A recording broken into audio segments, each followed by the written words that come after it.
Академия Just to Trade. Добре дошли, скъпи трейдъри, в нашата поредица от обучителни видеоклипове за MetaTrader 4. В това видео ще се запознаем с интерфейса на платформата за търговия и първите стъпки след стартирането й. Първото нещо, което ще видите, е прозорецът. Отвори сметка.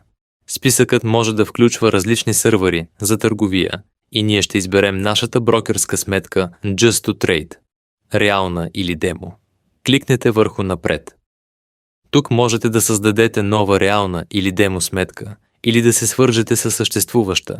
Изберете съществуващата си сметка и въведете потребителското име и паролата, предоставени от компанията. Щръкнете върху край.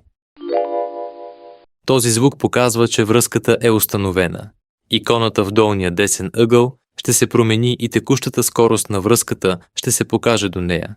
Нека започнем да изследваме интерфейса с лентата с инструменти. Стандартната лента с инструменти съдържа инструменти за работа с графики.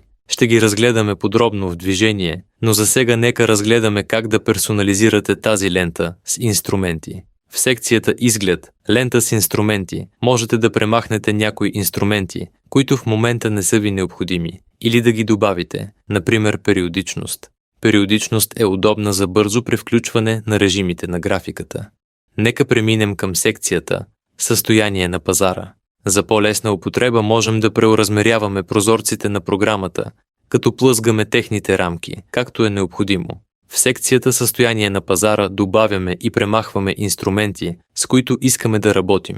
За удобство нека скрием някои ненужни. За да направите това, щръкнете с десния бутон на мишката в областта Състояние на пазара и изберете Скрий всички. Виждаме, че почти всички инструменти са премахнати от списъка. Остават само тези с отворени графики. Тези раздели ни позволяват да превключваме между графиките на съответните инструменти. Върнете се към Състояние на пазара. Щръкнете с десния бутон на мишката и изберете Символи. Тук се отваря списък с налични инструменти. Избираме тези, които ни трябват, например злато, петрол или криптовалути. След като изберем желаните инструменти, затваряме прозореца и виждаме, че всички инструменти са добавени към списъка Състояние на пазара. След това графики.